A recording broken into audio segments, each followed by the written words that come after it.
Gloire au Seigneur. Si vous me le permettez,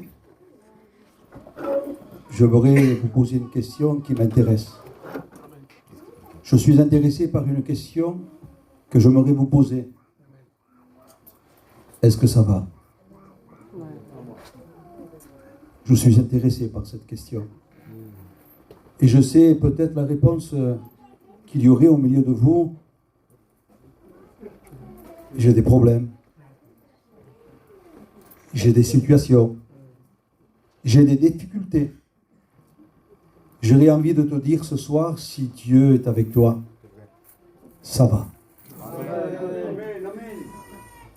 Il y avait une femme dans la Bible qui avait reçu une promesse, comme nous l'avons reçue un jour nous. Elle avait eu la promesse d'un fils. Et donc, quand le fils est né, elle était contente, elle grandissait. Il avait parti travailler avec son père. Et puis, à un moment donné, le fils avait mal de tête, il n'était pas bien. Et puis, le père a dit, amène-le vers sa mère. Et quand il arrive vers sa mère, il essaie de le soigner au petit. Et de plus en plus, il va mal. La situation était grave et il meurt sous ses genoux. Ça n'allait pas, hein?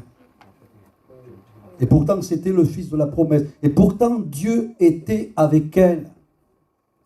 Et puis, à un moment donné, elle sait par la foi que Dieu est avec elle. Elle sait aussi que ce fils-là, c'était le fils que Dieu lui avait donné. Alors, il va à la rencontre du prophète. Et quand il voit son mari la voit, il dit, qu'est-ce qui se passe? Pourquoi tu vas aller voir le prophète? Et vous savez la réponse? Elle dit, tout va bien mon mari. Alors que tout allait mal. Écoutez, si vous me posez la question, quelquefois, et encore aujourd'hui, eh bien, il y a des journées où tout va mal. Quand ma femme a regardé ce soir, j'étais tellement fatigué avec des grands combats, ça arrive, hein? Des grandes fatigues et des grands combats, ça arrive, hein? Et quand ma femme m'a vu comme ça, écoute, elle m'a dit, tu peux pas faire la réunion quand même. Regarde la fatigue que tu as. Regarde le combat que tu as. Et je ne lui ai pas dit que j'avais rien pour prêcher, hein? Elle m'a dit, tu vois. Si tu n'as rien pour prêcher, c'est parce que Dieu ne veut pas que tu ailles. Et par la grâce de Dieu, et je dis, j'y vais. Amen. Et je suis là ce soir. Amen. Et je veux prêcher par la foi, que ça m'est arrivé comme ça plusieurs fois. Des fois prêcher par la foi où j'avais rien. Ou prêcher par des fois quand j'étais malade. J'étais invité un jour, je vous explique un petit peu mes expériences pour vous dire que quand Dieu est là, tout va bien, même si nous sommes fatigués, même si nous avons des combats, et même des fois si nous sommes malades, parce que Dieu nous porte. Il est capable de tout, je vous le promets, qu'il est capable de tout. Alors, un jour, j'étais invité faire une réunion, et j'avais promis que je vais à cette réunion. Qu'est-ce que je fais? J'annule l'invitation pour un bon repas qui m'attendait.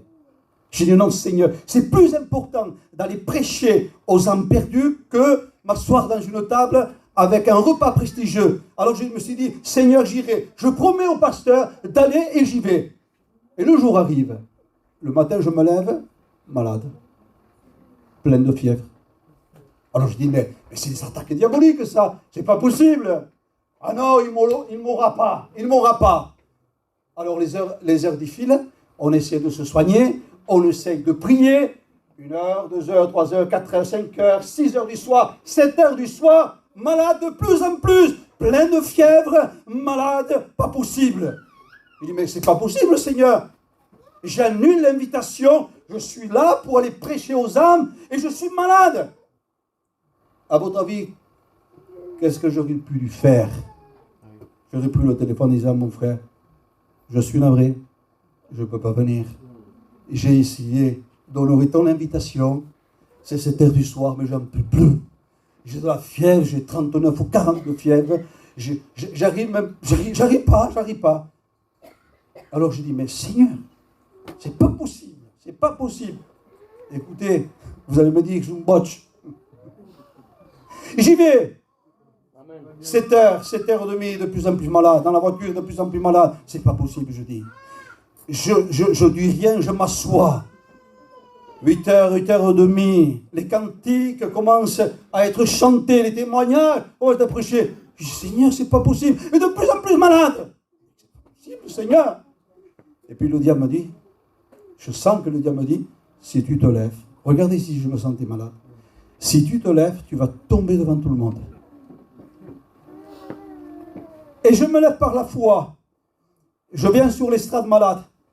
Et je commence à prêcher. Je commence à prêcher Jésus, sous l'onction du Saint-Esprit. Je commence à prêcher. Je finis de prêcher. Je suis sous l'onction du Saint-Esprit. Et tout à coup, je suis guéri. Amen.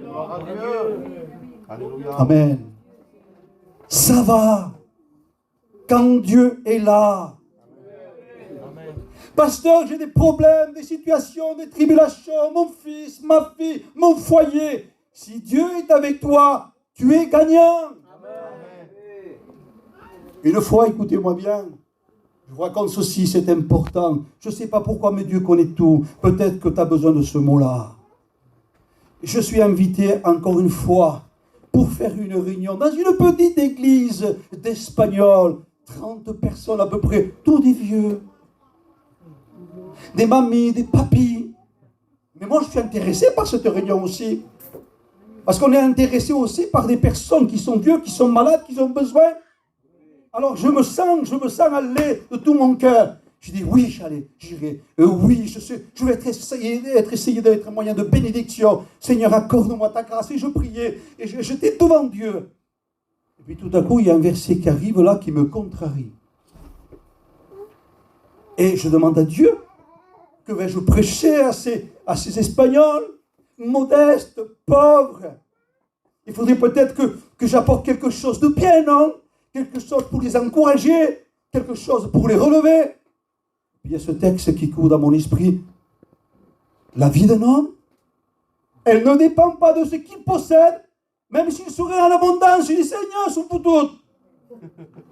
Je ne peux pas prêcher là-bas à ces mamies, à ces papis, qui sont pauvres. Ils ne sont pas pour la richesse. Ils ont besoin de quelque chose. Ah non, je me suis trompé, Seigneur, non, c'est pas ça. Non, ah non, quand je te prie, Seigneur. Ah non, Seigneur, tu vois, non, je laisse ça. Et je commence à prier. Ça retentit dans mon cœur et dans mon esprit. La vie d'un homme ne dépend pas de ce qu'il possède, même s'il serait dans l'abondance. Je suis en train de discuter avec Dieu. Je dis, Seigneur, je peux pas. C'est pas possible, c'est pas toi qui me donnes ça. Mais ça cadre pas. Ça ira pas. Mais c'est même pour dire à ces gens-là, c'est pas possible ça manque de respect, ça. Parler de cette façon à des pauvres qui sont là, qui ne veulent pas être riches. C'est des papis, c'est des mamies. Ils veulent tout simplement qu'on prie pour eux, qu'on les encourage. Dieu va te bénir, Dieu va te guérir. Dieu sera toujours avec toi. Ne t'inquiète pas pour l'argent. Dieu va prévoir. C'est le message qu'il faut, non? Et puis ça résonne. La vie d'un homme ne dépend pas de ce qu'il possède, s'il serait en abondance. Je dis, Seigneur, j'y vais. Et je prêche par la foi. Je commence à prêcher. Et je n'arrêtais pas de dire que la vie d'un homme ne dépend pas de ce qu'il possède, s'il serait dans l'abondance. Mais rien ne se passe. Je vois que des vieux, moi, ici. Rien. Je finis la réunion. Je dis, Seigneur, je t'ai obéi, je prêche par la foi. Et je pars chez moi. 9h du matin, le téléphone sonne. Je réponds. Le pasteur qui m'invite prêcher. Furieux de joie. Pasteur, tu sais pas. Écoute, il s'est passé quelque chose de formidable. Un homme que tu n'as pas vu de 33 ans, il était là-bas. Et quand tu as prêché que la vie d'un homme ne dépend pas de ce qu'il possède, s'il serait dans l'abondance, quand il a entendu cela, il s'est converti. Amen. Je veux t'expliquer la situation de cet homme, tout jeune. Il voulait mettre tout en œuvre pour gagner beaucoup d'argent. Il était dealer. il avait un grand parc de voitures. Parce que dans son ambition, il voulait que la vie de l'homme, il pensait que la vie de l'homme dépendait de ce qu'il possède. Alors il a mis tout à l'œuvre, il a réussi. Et puis les gendarmes l'ont saisi, ils l'ont pris tout. Il n'a jamais mis un pied à l'église. Ce jour-là, il voulait se suicider. Et quelqu'un lui dit, viens à la réunion. Écoutez, j'ai rencontré cet homme. Il m'a dit, pasteur, quand j'ai entendu que la vie d'un homme ne dépend pas de ce qu'il possède, même s'il serait dans l'abondance, j'ai donné mon cœur à Dieu. Parce que j'ai compris que la vraie richesse, les vraies valeurs, la grande bénédiction, c'est de connaître Dieu. Amen. Oh, écoutez, ce soir, j'ai un mot de Dieu pour vous qui retentit dans mon cœur et dans mon esprit depuis tout à l'heure. Écoutez-moi, et se trouve ce mot-là dans Proverbes au chapitre 23, verset 26. Écoutez, Dieu fait une déclaration. Le Seigneur Jésus fait une déclaration d'amour ce soir. Et c'est pour toi. Et il dit, mon fils, quelle déclaration d'amour! Dieu le Père, le Tout-Puissant, le Parfait, le Créateur, le Seigneur, dans lequel les êtres célestes ne cessent de le louer, de le magnifier, de le respecter, de l'adorer. Le Père des Lumières, le Dieu compatissant, est en train de faire une déclaration, oui, à toi, mon fils, donne-moi ton cœur. Je ne sais pas si vous réalisez ça. Ça ne s'adresse pas aux chrétiens. Ça s'adresse à toi ce soir. C'est ce verset qui s'adressait à moi il y a 41 ans. Alors moi, que j'étais un futur alcoolique, un insupportable, un grand pécheur, à ce moment-là, j'étais capable de tout faire. Un botch. Un fou, un jeune, un fou, capable de tout. Pardonnez-moi, avec tout le respect, un rien, un vaurien, vivant dans les ténèbres, vivant dans le péché. Et un jour, j'entends cette voix, mon fils. Je dis, pas possible. Amen. Il s'adresse à moi. Amen. Et il m'appelle mon fils. Alors que je vivais dans les ténèbres, dans le péché, j'étais capable à tout. Un mauvais, un pécheur. Jusqu'au plus profond des entrailles, je vous le promets. Et il s'adresse à moi, il y a 41 ans. Il me dit, mon fils, quand j'ai entendu la voix de mon père, il me dit, mon fils, je dis, il me déclare. Je ne suis pas encore chrétien. Je suis un alcoolique, un futur alcoolique. J'ai fait du mal, pardonnez-moi, je ne veux pas rentrer dans les détails, je fais du mal. Vraiment du mal dans ma vie, je ne veux pas rentrer dans le détail. Alors moi, je sais ce que je vivais. J'étais un futur alcoolique, j'avais fait beaucoup de mal, un insupportable. Il me dit, mon fils, c'est ça qui m'a convaincu. Il y a 41 ans, c'est ça qui m'a convaincu, l'amour de Dieu. Ah, personne ne pouvait me changer, personne ne pouvait miser sur moi. Si même j'aurais voulu être un chrétien, non, j'avais le péché dans les veines, dans le sang. Non, j'étais prêt à tout faire. Mais quand j'ai entendu la voix de Dieu me dire, mon fils, donne-moi ton cœur. Je n'ai pas résisté à l'amour de Dieu. 41 ans. Ce message a bouleversé ma vie. Je me suis dit, comment est-ce possible que moi encore je ne suis pas fils, qu'encore moi je ne suis pas baptisé, qu'encore moi je ne suis pas un chrétien, qui m'appelle mon fils, donne-moi ton cœur.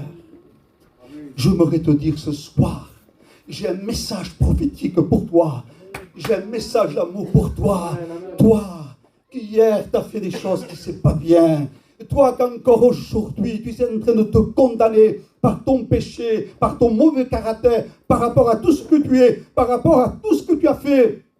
Le diable te dit, il t'amène vers le pas, et il te dit, tu ne mérites pas l'amour de Dieu. Dieu ne pourra jamais te pardonner. L'évangile, ce n'est pas pour toi, parce que tu es un mauvais, et tu as le péché dans le sang de tes veines. Tu ne pourras jamais. Et Dieu est en train de te dire, il fait cette déclaration d'amour, mon fils. Amen. Il te dévance. Il t'appelle. Il veut que tu sois son fils. Mon fils. Écoutez, donne-moi ton cœur. Ça veut dire que ton cœur n'est pas à lui encore. Vous comprenez ça? Que ce message ne s'adresse pas à un chrétien qui a donné son cœur, mais qui s'adresse à toi ce soir. Amen. Parce qu'il a une envie.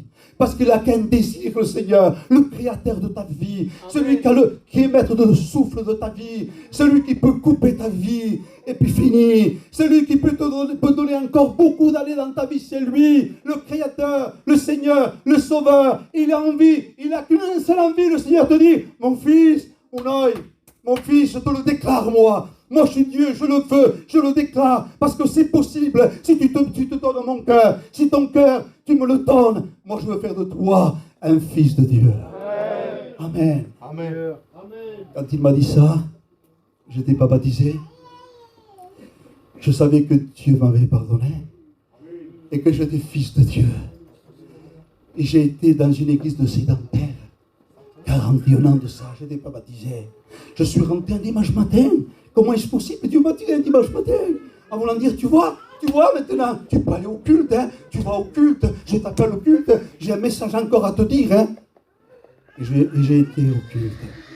Je me suis assis. J'étais qu'un jeune. Je n'étais pas baptisé. Je ne sais pas pourquoi tu m'avais conduit. C'était à Metz, dans le nord. Je me suis assis. Personne ne me connaissait, je connaissais personne. Et j'avais une seule envie. Amen. Parce que j'étais fils de Dieu, que Dieu encore me parle. Il m'avait tellement parlé bien. Il m'avait tellement convaincu. Alléluia, de péché, de justice, de jugement, à cause de son amour. Que j'ai donné mon cœur à Dieu. Et j'en voulais encore plus. Et j'en voulais encore plus. J'avais goûté à son amour. J'avais goûté à son pardon. J'avais une rencontre avec lui. J'avais envie qu'il me parle. Je me suis assis. Il y a eu un parler en langue. Et une prophétie a été donnée. Et je bénis Dieu pour cette prophétie. Et vous savez, qu'est-ce que Dieu me dit encore? Il dit, mon fils, tu es une lumière maintenant parmi les ténèbres. Une lumière parmi les ténèbres. Je te déclare comme mon fils parce que tu t'es donné à moi. Maintenant, tu es une lumière. Tu vas être une lumière pour ta famille et pour les autres. C'était l'appel de Dieu au ministère. Et cette lumière m'a poursuivi pendant 41 ans. Cet amour, je la découvre de jour après jour. Non pas une croyance à un Dieu, non pas à quelque chose que je crois par la foi, non, mais à quelque chose que je vis. Je vis avec Dieu. Alléluia, je me réjouis de vivre avec lui, jour après jour, heure après heure, seconde après seconde, année après année, même s'il y a eu des tempêtes, s'il y a eu des tribulations, même si le diable s'est mis en rage contre moi, même si le diable a voulu faire tomber mon ministère, même si le diable a voulu faire du mal, il était là. Son amour avec le mien, c'était qu'un seul amour, un seul amour. Et je ne cesse par la grâce du Seigneur, pendant 41 ans, être son fils. Et par le message de la parole de Dieu, je suis devenu par sa grâce la lumière. Il m'a transporté dans le ciel de gloire, il y a beaucoup d'années de cela, dans son royaume d'amour. Et il m'a dit, mon fils, alors va et reviens avec ta famille, parce que tu es une lumière parmi les ténèbres. Et j'ai été prêché, j'ai gagné ma famille. Et partout où j'ai été, j'ai gagné, parce que la lumière gagne sur les ténèbres. Dieu gagne sur le diable. La vie gagne sur la mort. Alléluia, alléluia. Un jour, quelqu'un était mourant. Et on avait des soucis pour lui. Et Dieu m'avait promis que je suis la lumière. Et j'étais là. Cet homme était dur. Cet homme allait mourir. Cet homme ne voulait pas l'évangile. Cet homme ne voulait pas les pasteurs. Et par la grâce de Dieu, nous avons prié pour lui. Amen. Oh, on sait, je me suis abordé avec lui. On est venu lui chanter un cantique. Et un jour, avant de mourir à l'hôpital, il était là. C'était un samedi soir, je me suis approché de lui à 30, 40 centimètres. Et je lui ai dit, Richard, Jésus vous aime. Richard, Jésus veut vous pardonner. Richard, le ciel peut s'ouvrir pour vous si vous l'acceptez. Parce que Jésus vous a tant aimé. Il est mort sur la croix. Richard, acceptez Jésus. Richard, acceptez le sang de Jésus. Il va vous sauver. Voulez-vous accepter Jésus? J'étais comme ça, sous l'onction du Saint-Esprit. Il m'a dit oui, j'ai prié pour lui. Je suis parti. Et son fils m'a témoigné. Le lendemain, il a décédé. Il est parti dans la gloire céleste. Et son fils m'a témoigné. Tu sais qu'est-ce qu'il m'a dit, mon père? Quand tu étais en train de lui prêcher, il voyait des rayons de lumière qui sortaient de tes yeux pour aller chez lui. Ouais. Alléluia! Alléluia! Nous sommes la lumière du monde. Jésus a dit, il a déclaré, je suis la lumière du monde. Celui qui marche avec moi ne marchera plus dans les ténèbres, ne marchera plus dans le péché, ne marchera plus dans le noir, ne marchera plus dans les défaites, ne marchera plus avec le diable. Il marchera avec moi. Amen. David disait, ta parole est une lampe à mes pieds et une lumière à mon sentier. Alléluia. Frères et sœurs, amis, ce soir, il s'adresse à toi. Ah, pasteur, je ne suis pas baptisé.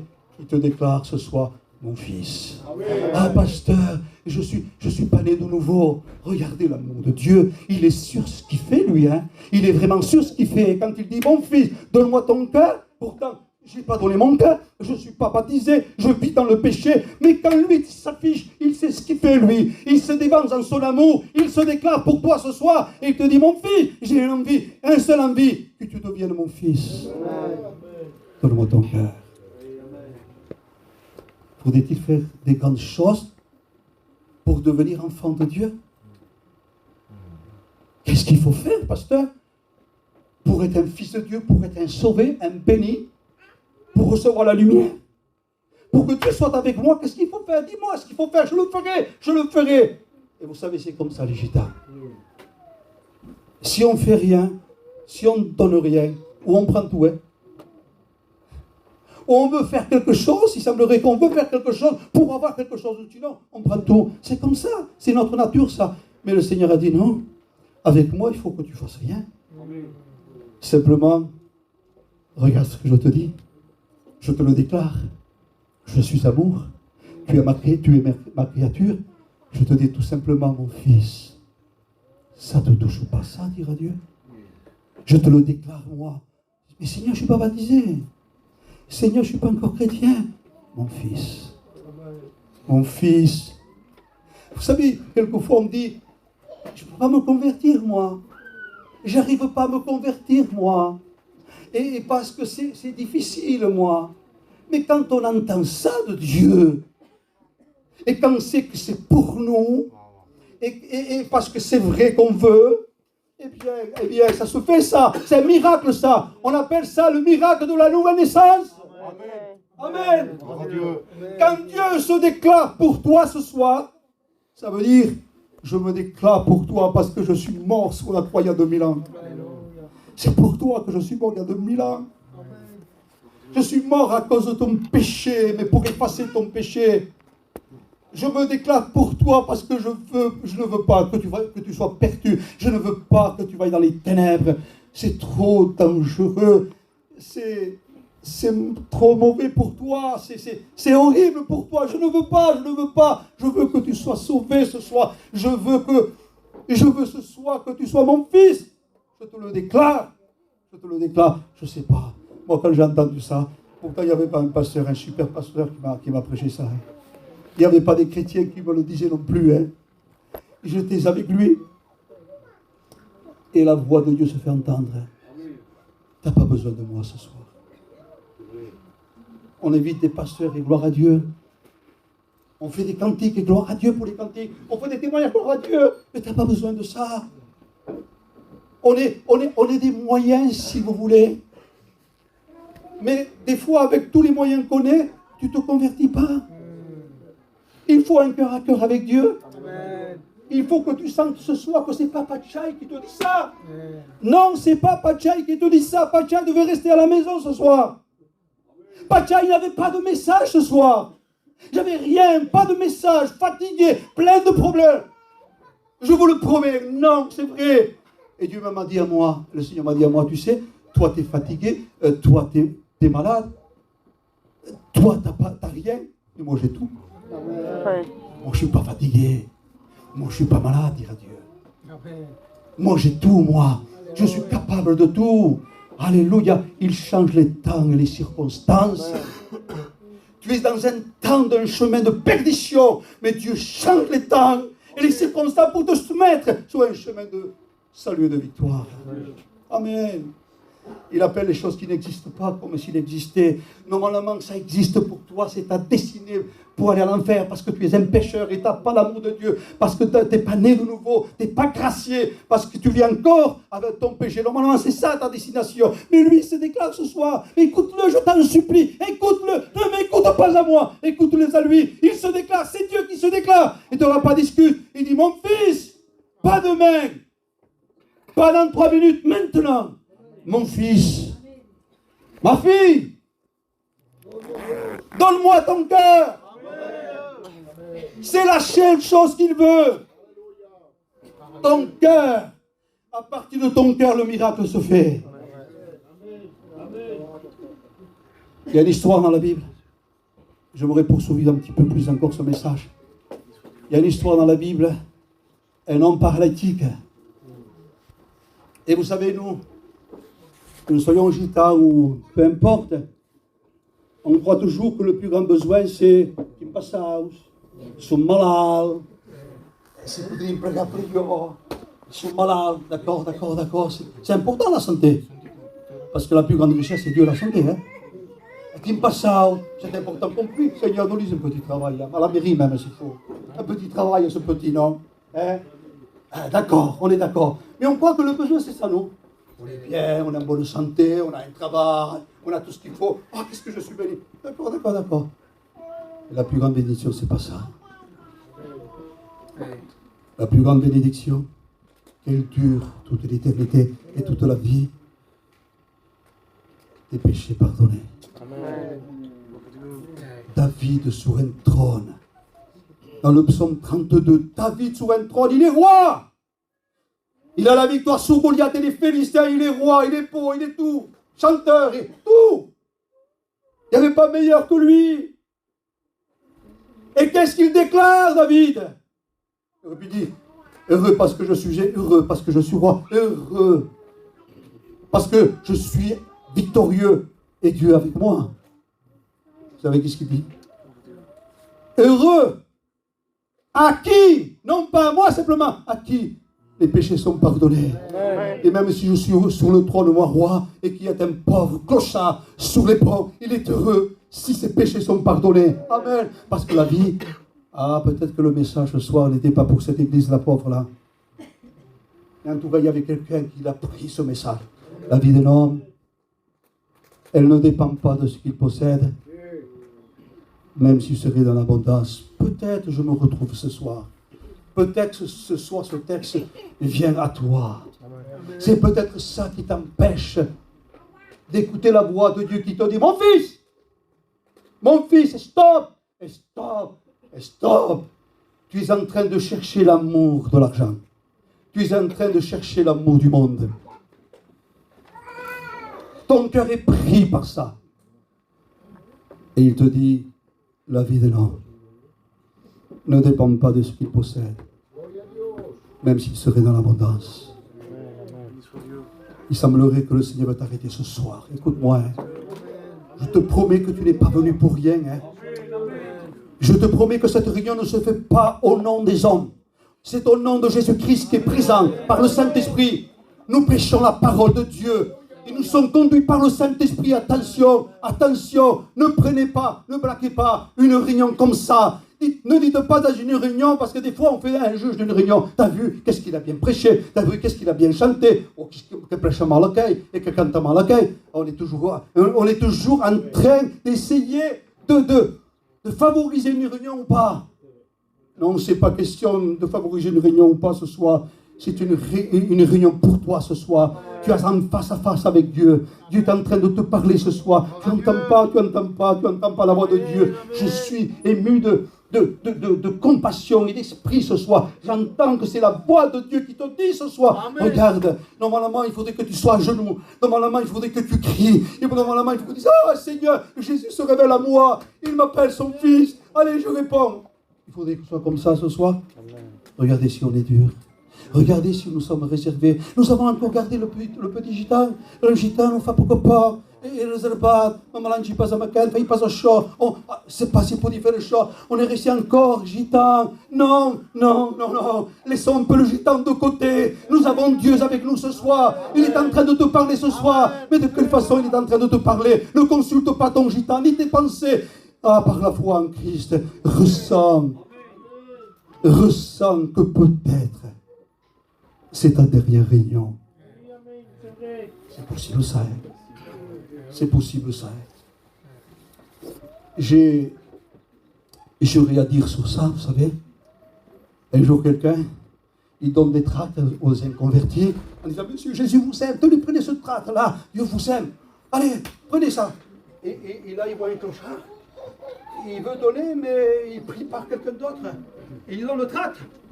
Et puis il entend derrière quelqu'un qui tombe à la renverse. Un grand bruit, boum. Il se retourne. Et vite, on appelle le pompier. Il venait de décéder. Ça arrive ça au clochard? Pardonnez-moi. Ça peut arriver à tout le monde. La mort ne laisse pas de carte de visite. Et ça ne prévient pas. Alors que le Seigneur, dans son amour, il est là. Il est en train de, par sa grâce et par son amour, de t'interpeller et te dire, mon fils, donne-moi ton cœur. J'ai vu, nous allons presque finir, si vous voulez, la réunion. C'est pas important qu'on prêche, on prêche. Comme disait un jour, c'était Dalida et les paroles. Pas envie de dire des paroles, nous on n'est pas... On a envie de dire la vérité, l'amour de Dieu, vous dire que le Seigneur peut parler. Et quand Dieu parle, ce n'est pas des paroles. Quand Dieu parle, il faut l'écouter. Quelqu'un a dit un jour, si dans la route de ta vie, vous savez que tous a une route dans notre vie, et puis cette route va s'arrêter, pour certains. Il y en a qui s'arrêtent là, il y en a qui s'arrêtent là-bas, il y en a qui s'arrêtent là-bas. Mais ça s'arrête, tout le monde s'arrête. À un moment donné, ça s'arrête. Mais Tuchéla, 969 ans, l'homme le plus vieux de la Bible. Vous le lirez dans le livre de la Genèse. Mais Tuchéla, 969 ans. Oh là là, quelle route a fait cet homme. Et ensuite, il dit, puis quoi Seigneur? Puis il mourut. Puis quoi? Il mourut. Chacun a sa route. Et un homme de Dieu disait, dans la route de ta vie, si tu ne rencontres pas le Christ, tu vas rencontrer quelqu'un. C'est le diable. Et il t'amènera à l'enfer. Je ne sais pas si vous êtes d'accord avec moi. Vous pensez qu'on peut continuer avec des réunions et des réunions et sans qu'il se passe quelque chose? Mais quand on fait des réunions, quand on prêche l'évangile, quand Dieu est là, eh bien, moi j'ai envie que les malades soient guéris. Amen. J'ai envie que les toxicomanes, les alcooliques, qui font souffrir les pères de famille, qui font souffrir leurs femmes, que c'est terrible, j'ai envie qu'ils soient libérés. Mais nous allons à la réunion pour ça quand même. Nous voulons qu'il se passe quelque chose quand même. Mais sinon on va comme avant au centre. Hein. On était croyants, on brûlait les charges et puis on va au centre, non? À la différence qu'avant c'était des dieux en pierre qui ne parlaient pas, qui ne bénissent pas. La différence qu'aujourd'hui nous sommes convertis au véritable Dieu. Ouais. Donc si Dieu est avec nous, nous voulons qu'il se passe quelque chose. Nous voulons que les malades soient guéris. Nous voulons que les captifs soient délivrés. Vous voulez pas que vos enfants soient libérés de la drogue? Quelle souffrance! Quelle souffrance! Vous voulez pas que votre mari soit délivré de l'alcoolisme? Quelle souffrance! Vous voulez pas vos bien-aimés, vos vieux, vos jeunes, je ne sais pas qui encore, vos malades, qu'ils se convertissent pour qu'ils partent vers Dieu? Mais c'est comme ça que nous voulons. Il y a un texte dans la Bible qui dit ceci, que Dieu exauce les désirs de cœur. Je voudrais m'expliquer ce soir pour qu'on ouvre tous les yeux. On est intéressés, nous, écoutez, pardonnez-moi, sans faire aucun jugement, j'ai vu ça pendant toute ma vie, moi. On est intéressés, qui prêche ce soir? À quel pasteur? Oh, magnifique. Qui prêche? À quel pasteur? Ndeo, il passe à la réunion. Attendez. Et quand on vient, on ne s'attend plus à Dieu, on s'attend à l'homme. Qui cante? Qui c'est qui chante ce soir? Avec elle. Oh Seigneur, mais nous tous, hein. Moi, on cante, nous. Alors, il suffit que ce pasteur, écoute-moi, je te promets, que si tu mets ce chanteur-là et ce pasteur-là, je te promets que moi je vais mon réunion. T'as raté la réunion. Dieu n'est pas d'accord. Et Dieu ne va pas te bénir parce que tu ne viens pas pour lui. Tu ne viens pas pour que tes péchés te soient pardonnés. Tu ne viens pas pour te repentir. Tu ne viens pas pour accepter Jésus qui te dit ce soir, mon fils, donne-moi ton cœur. Tu viens pour le chanteur. Tu viens pour le prédicateur. Tu veux une bonne ambiance. Tu veux quelque chose qui... ça fait sauter. Dieu n'est pas d'accord. Et on s'applique à faire des réunions. Et quand nous, on dit, mais on ne sait plus quoi faire après avec les gens. Ils sont tellement compliqués, les gens. Nos gens à nous, notre peuple, nous, sont compliqués, on ne sait plus. On ne sait plus, on n'arrive même plus à prêcher, nous et tout. Alors, si vous prêchez, vous, avec votre cœur sincère, pour vous dire la vérité, pour que ces gens se convertissent, eux, ils viennent à 1000 réunions, ils ne viennent pas pour se repentir, ils ne viennent pas pour accepter Dieu. Ils viennent pour écouter un cantique et ils vous disent, ascolta, invite pour tous. Invite celui, là, invite l'autre. Et écoute-moi, si vraiment tu te convertirais pour de bon, je ne prêche pas, je m'assois. J'inviterai le pasteur que tu voudrais, toi. Et celui qui chante, pourvu que tu te convertisses, hein. Ils ne se convertissent pas autant. C'est vrai. Il y a un problème, hein. On dirait qu'on fait nous la réunion. On dirait que c'est le peuple ou les inconvertis qui nous dirigent à faire la réunion comme ils veulent. C'est pas comme ça. Quand on vient à la réunion, c'est pour qu'il y ait un face-à-face avec Dieu. Quand on vient à la réunion, on lui dit, Seigneur, pardonnez-moi avec tout le respect que je vous dois. Hein. Seigneur, je viens à la réunion parce que je suis un pécheur. Et je suis condamné. Je crois de tout mon cœur que s'il n'y a pas une nouvelle naissance dans ma vie, si je ne me repens pas, que mes péchés ne sont pas pardonnés, que ton sang ne vient pas dans ma vie, je suis un condamné. Je peux être perdu à tout moment, je peux basculer à tout moment et passer à l'éternité dans un endroit de tourment. Voyez, ça c'est la bonne façon.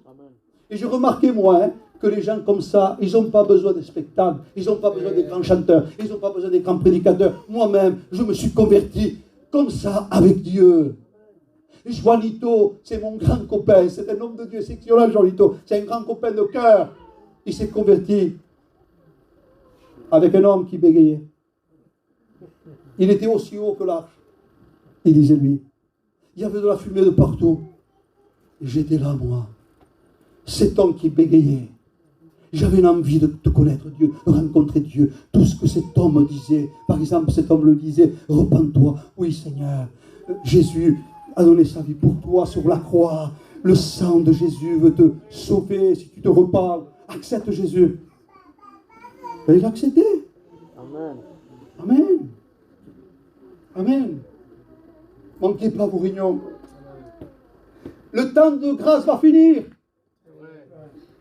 L'agneau de Dieu qui ôte le péché du monde, la grâce de Dieu va finir. Bientôt, il y aura le lion de la tribu de Juda. Ce n'est plus l'agneau pour pardonner, c'est le lion pour juger. Je vous en supplie par les compassions de Dieu. N'attendez pas ce jour-là. Je voudrais vous déclarer, moi, avec Dieu, parce que je suis avec Dieu, moi, et je suis avec les frères aussi. On voudrait vous déclarer, et nous voulons intercéder par rapport à ce que Dieu est en train de dire. Mon fils, donne-moi ton cœur. J'aimerais vous en supplier avec les frères. Donnez votre cœur à Dieu. Amen. Il vous demande si peu. Alors que vous donnez votre cœur des fois pour rien. Pour rien. Pour 100 euros, pour 500 euros. Je ne sais pas, pardonnez-moi, le mari qui a sa femme, qui c'est une bonne femme, il aurait donné son cœur pour une autre qui fait n'importe quoi. Vous voyez comment on est? Voyez comment on est? On est capable des fois pour l'argent, eh bien, vendre sa famille. Et regardez comment on est. On est mauvais par-dessus tout. Il faut comprendre qu'on est mauvais. Et que nous avons besoin que ce Dieu qui est bon vienne nous sauver. Parce que nous sommes mauvais. Parce que nous avons besoin qu'on se repente et qu'il nous lave par son sang précieux. Est-ce que vous êtes d'accord? Amen. Est-ce que vous sentez que Dieu est en train de vous parler? Amen. Vous savez ce que je me dis là, avant de finir? Je me dis comme ça, Achai, il semblerait que le Seigneur me parle, il me dit, tu vois, Achai, tu étais fatigué, tu avais des combats, tu n'avais rien pour prêcher. Et regarde-moi, je suis en train d'être avec toi. Amen. Regarde-moi, c'est moi qui te soutiens, c'est moi qui te fais parler, c'est moi qui aime ces gens. Et je désire une seule chose, que ces gens-là ne vaillent pas à l'enfer. Je désire une seule chose, que ces gens me donnent leur cœur. Et je ferai le miracle. Il n'y a rien à faire. Rien. Seulement répondre à Dieu ce soir. J'aimerais qu'on ferme les yeux. Et on va laisser la place.